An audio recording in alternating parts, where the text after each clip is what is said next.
Please stand for the Pledge of Allegiance, followed by a moment of silence. I pledge allegiance to the flag of the United States of America and to the republic for which it stands, one nation, under God, indivisible, with liberty and justice for all.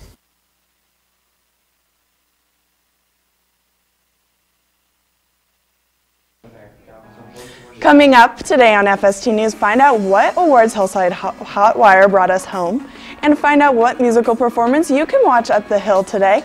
All of this and more today on FST News, real time.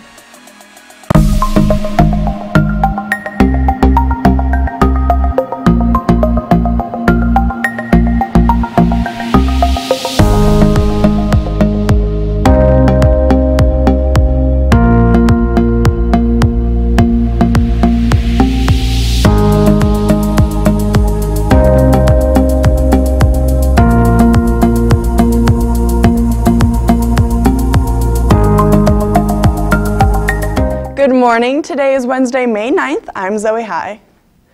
The Las Vegas Review-Journal hosted the High School Journalism Awards in your Foothill magazine. Hillside Hot Wire won 10 awards plus 3 honorable mentions. As a whole, Hillside Hot Wire brought us home second place for Best in Show and Magazine format. Congratulations to all the winners. Now on over to Logan and Joss with a stylish and friendly edition of Tech Watch. Hello and welcome back to Tech Watch with your Neo Tech News of the Week. I'm Logan Winter. And I'm Jocelyn Perez.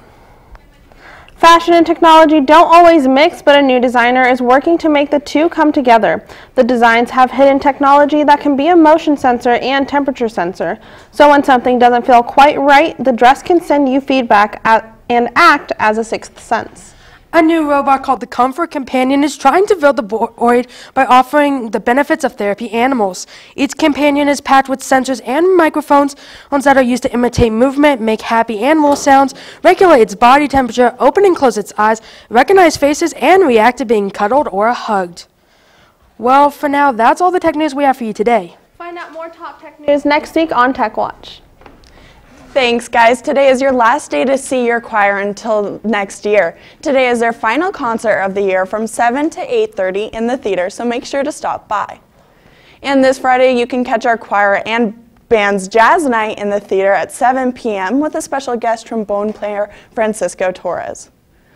All stories must come to an end. All library books are due this Friday. That means books checked out and textbooks.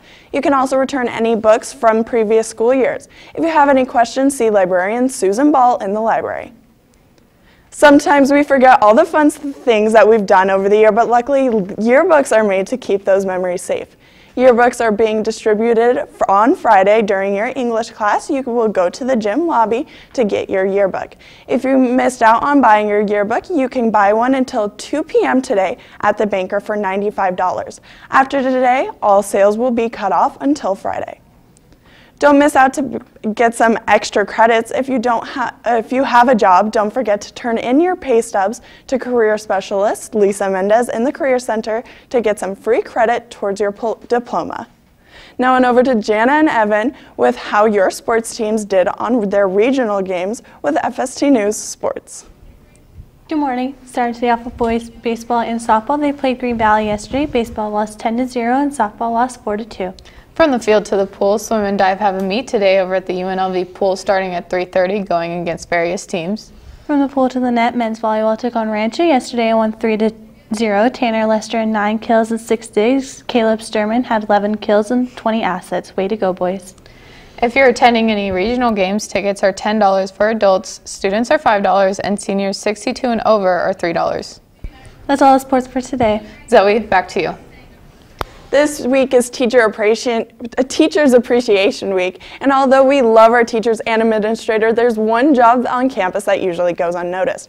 Today is National Holiday is School Nurses Day, so why not go down to the nurse's office uninjured and thank our school nurse, Trina Petty, for helping our students every day. Well, for now, that's all the news going on around the Hill today, Falcons. After this newscast, make sure to stay tuned and watch our FST News Interns newscast. Today, they'll be talking about vaping, the tardy policy, and more. From all of us here at FST News, have a wonderful Wednesday, Falcons.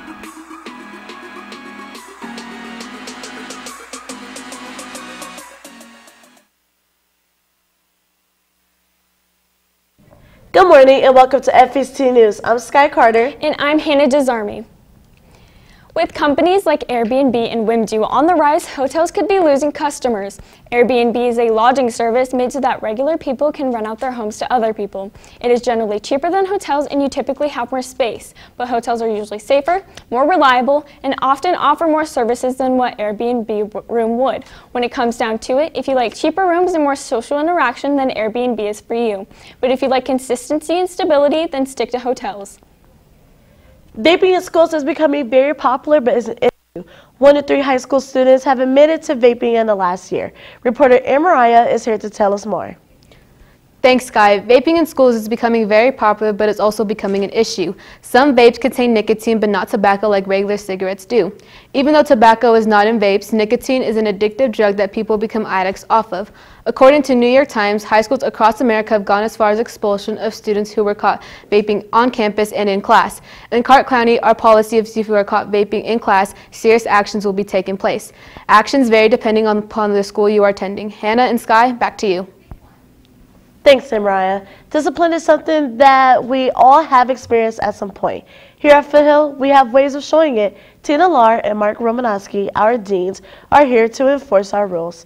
If you are misbehaving in class and have received multiple warnings, expect to see yourself in the dean's office. Your punishment depends on the problem you have caused. Punishment mostly includes a required parent conference, suspension, in-house suspension, or expulsion. But let's hope you don't end up there anytime soon.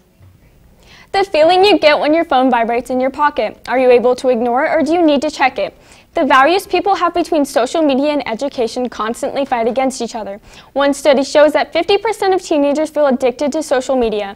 This addiction can kill your grades and possibly ruin skills you need for the outside world. However, social media can help you gain business skills and creativity by opening your eyes to other people's lives. With the school tardy policy being strict about no tardies, some students wonder if the tardy policy could be less strict. The tardy policy at our school makes it so that if you are tardy, your parents will receive a phone call to notify them that you were late and requires them to sign you in within 24 hours. If the parents fail to sign in the student, they will be placed in in-house suspension. But should it be so strict? If the tardy policy was loosened, more students could take advantage of it and be tardy more often. But if the tardy policy stays like it is, it can prevent more tardies. The stereotypical dumb jock has been around pretty much since the sports became a thing. That stereotype isn't necessarily true. Student athletes tend to have better attendance than students who are uninvolved. Having a better attendance means that your grades will probably be higher than someone who is gone all the time. One study shows that the average GPA of athletes is 2.84, while uninvolved students' GPA averages at 2.68. That just proves that not all stereotypes are true. School lunches have started to become more unhealthy over the years. In schools, lunch has had a big change on students' academic performance. The Washington Post says this makes it harder for the kids to pass because they're either still hungry or they're tired because of the lack of nutrition from the food they ate this morning. While many students enjoy school pizza and vending machine snacks, it isn't healthy to eat that every day. School lunch may be tasty, but it may not be a healthy choice for school. Studying isn't everyone's favorite activity, but it can help you ace your test. According to the Youth Central, studying with friends and taking small breaks can make the process easier. Also, preparing a weekly planner can help you separate the time you lack between the time you study. In preparation, write down your schedule and we can plan your studying so you don't stress yourself. Make sure to have a healthy diet and get enough sleep on the night before the test. Before acing the test is much easier when you have studied. Like many of your peers, your summer vacation may have a slow start. Luckily for you, the city of Henderson is holding many events to keep it entertained, one of which includes a Wizard of Oz screening. The Wizard of Oz is a movie loved by many, and this summer break you'll be able to experience its magic yourself. The Henderson Pavilion will be holding a live orchestral screening of The Wizard of Oz on June 18, 2018 at 8 p.m. The tickets will cost $18.50 plus tax. After this amazing show, you won't feel like you're in Kansas anymore. Well, that's all the news we have for you today. Don't forget to follow us on Twitter, Instagram, and Snapchat, and like us on Facebook at FSTNEWS. From all of us here at FST News, have a wonderful day. Thank you for watching.